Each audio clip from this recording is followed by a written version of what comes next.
Salut à tous, c'est Ilyes, j'espère que vous allez bien. On se retrouve aujourd'hui pour une nouvelle vidéo. Ça y est, l'annonce a été faite, c'est officiel. Plus de doutes, plus de questionnements, plus d'agacement non plus. Cédric Doumbé a annoncé sa nouvelle organisation de MMA. Et cette organisation, c'est pas l'UFC, c'est le PFL, la Professional Fighters League.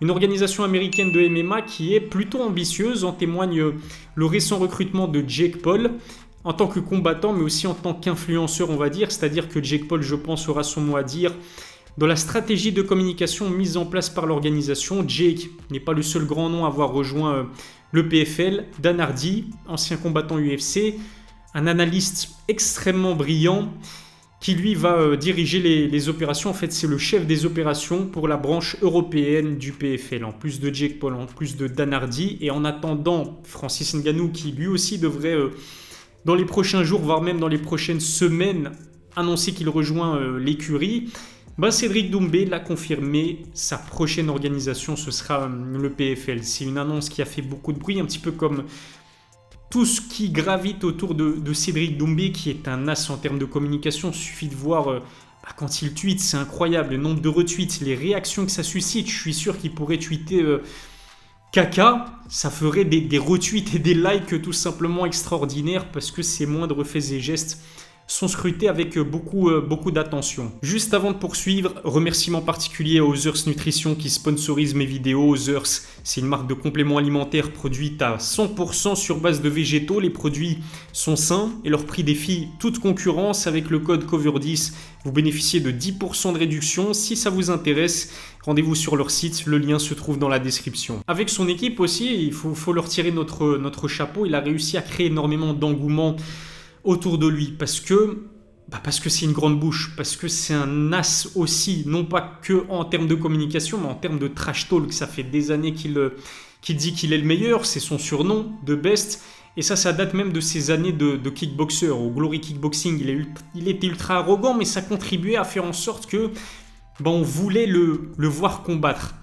Et c'est quelqu'un qui est très clivant, Cédric. Soit on l'apprécie, soit on le déteste, mais que vous vous situez vers ses haters ou vers ses fans, vous vous branchez pour voir ce qu'il raconte sur les réseaux sociaux. On se branche aussi sur ses combats pour voir s'il va gagner, s'il va réussir à mettre en place ce qu'il avait promis avant le combat, c'est-à-dire un KO expéditif, ou s'il va se faire littéralement humilier. Cédric a été vraiment très malin là-dessus, et franchement, son public aussi, il est extrêmement large, et il faut le dire, une grande partie de son public voulait le voir signer à l'UFC. Lui-même en parle depuis des années, il le dit. Il peut éteindre Conor McGregor, il peut éteindre Khamzat Chimaev, il peut éteindre Kamaru Usman. Le problème, c'est que tous ces combattants-là ne sont pas signés au PFL, mais à l'UFC. Et c'est vrai que je regardais un petit peu les réactions sur Twitter notamment. Il y a beaucoup de fans. J'ai pas envie de dire que c'est la majorité des fans, mais il y a beaucoup de fans qui ont partagé leur déception, parce qu'il s'attendait à voir Cédric Doumbé signé à l'UFC. Cédric a beaucoup parlé également sur ses compatriotes et sur les autres combattants, ses compères qui, eux, sont signés à l'UFC, comme Cyril Gane. On se souvient qu'il avait quand même pas mal critiqué la défaite de Cyril Gane face à John Jones. Il lui avait suggéré de changer de coach, son coach du coup Fernand Lopez. Il lui avait suggéré de se montrer beaucoup plus méchant que ce qu'il n'était, c'est-à-dire qu'il remettait carrément sa personnalité en question. Et puis, même le combat de Nassourdine Imavov, qui malheureusement s'est incliné face à Sean Strickland en début d'année, Cédric a critiqué en quelque sorte la prestation de Nassourdine en disant qu'à la place de Nassourdine, il aurait pulvérisé Sean Strickland. Malheureusement, un Cédric Sean Strickland, un Cédric Kamaru Usman ou un Cédric Khamzat Chimaev, ces combats-là ne se feront pas dans un avenir proche. Vous vous en souvenez, il avait aussi organisé un sondage, Cédric Doumbé, sur sa chaîne YouTube, en demandant aux fans de participer à son choix, de devenir en quelque sorte ses managers. Il avait suggéré à ses fans de choisir l'organisation où il allait signer. Il avait donné le choix entre l'UFC, le Bellator et le PFL. Ce que j'ai aimé dans la dernière vidéo qu'a sorti Cédric Doumbé sur sa chaîne YouTube, parce que moi je craignais que Cédric nous dise qu'en tête des sondages, le PFL était arrivé loin devant l'UFC. Honnêtement, s'il avait dit ça, je ne l'aurais pas cru. Parce que le PFL, ça reste quand même une belle organisation. Attention, cette signature au PFL n'est pas un flop. Et surtout, je trouve que c'est un coup magistral enregistré de la part de la Professional Fighters League. Mais ce que je veux dire, c'est que c'est beaucoup moins connu par rapport à l'UFC. On sait que Cédric étant suivi par un grand nombre de personnes, il y a des personnes aussi qui se retrouvent dans son public et qui ne sont pas forcément familiers avec le MMA, avec les sports de combat de manière générale. Si on leur demande c'est quoi le PFL, je doute qu'ils sachent vraiment ce que c'est, alors que l'UFC, il y a même des fans qui confondent l'UFC avec le sport qu'est le MMA. C'est vous dire à quel point l'UFC c'est vraiment l'organisation la plus mainstream qui soit en termes de MMA. Heureusement, dans sa vidéo, Cédric a quand même tenu à dire que le PFL n'était pas arrivé au-dessus de l'UFC dans les sondages, mais qu'il avait finalement décidé de prendre ses responsabilités lui-même et que les fans n'auraient finalement pas le dernier mot. Et ça aussi, je pense que ça a contribué à faire en sorte que certains de ses fans aient montré beaucoup d'agacement sur les réseaux sociaux à l'annonce de sa signature au PFL, même si, je ne vais pas vous mentir, bien évidemment qu'il ne faut pas être crédule et que Cédric n'allait pas laisser ce choix très important pour sa carrière, mais aussi pour sa vie. Il n'allait pas laisser les fans choisir à sa place. Alors, qu'est-ce qui fait que Cédric a décidé de signer pour le PFL et de ne pas évoluer pour l'UFC, même s'il y a quelques semaines, il avait annoncé qu'il y avait un contrat qui était signé avec l'Ultimate Fighting Championship. Si l'on en croit ce qu'il a dit sur YouTube toujours, l'UFC aurait proposé 20 000 $ pour combattre à Cédric Doumbé, puis 20 000 $ supplémentaires en cas de victoire, c'est-à-dire 40 000 $ pour un combat plus une victoire, sans compter les bonus de 50 000 $ en cas de finish ou en cas de belle performance. Et d'après ce qu'il nous dit Cédric Doumbé, le PFL lui aurait proposé, tenez-vous bien, 7 fois plus, c'est-à-dire, si mes calculs sont bons, 140 000 $ pour combattre. N'importe quel homme normalement constitué peut difficilement dire non à ce genre de sommes, des sommes astronomiques. Beaucoup d'hommes auraient dit non, sauf un, Abduragimov, parce que je ne sais pas si vous êtes au courant, mais il y a quelques semaines, Fernand Lopez a annoncé qu'Abdul aurait dit non au PFL, aurait dit non à une somme astronomique. Pourquoi ? Pour concrétiser son rêve, et son rêve c'est de signer à l'UFC. Il y a deux écoles. Honnêtement, on apprécie, on respecte le choix d'Abdul, on apprécie, on respecte le choix de Cédric Doumbé. Pourquoi ? Parce que quel que soit leur choix, c'est eux qui prennent les risques, c'est eux qui prennent des dégâts, c'est eux qui impactent leur santé sur le long terme en combattant, en se prenant des coups, en se prenant des soumissions, des étranglements. Ce sport, c'est pas un sport simple, on n'est pas tous faits pour pratiquer un sport aussi violent que le MMA, aussi beau que le MMA, aussi complet que le MMA et technique. Et rien que pour ça, on peut effectivement comprendre le choix de Cédric Doumbé de vouloir mettre l'aspect financier en priorité.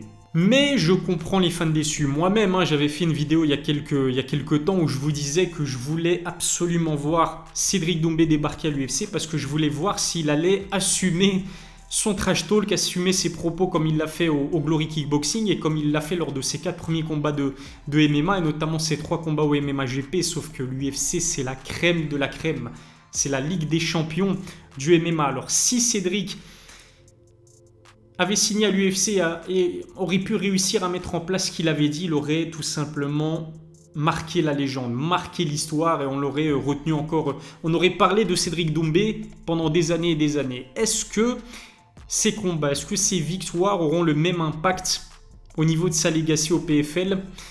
On peut se poser la question. Alors attention, ça aussi c'est intéressant d'en parler, mais Cédric ne ferme pas la porte à l'UFC. Ce qu'il veut faire, c'est combattre au PFL, se faire un nom au PFL et puis peut-être nous faire une Michael Chandler.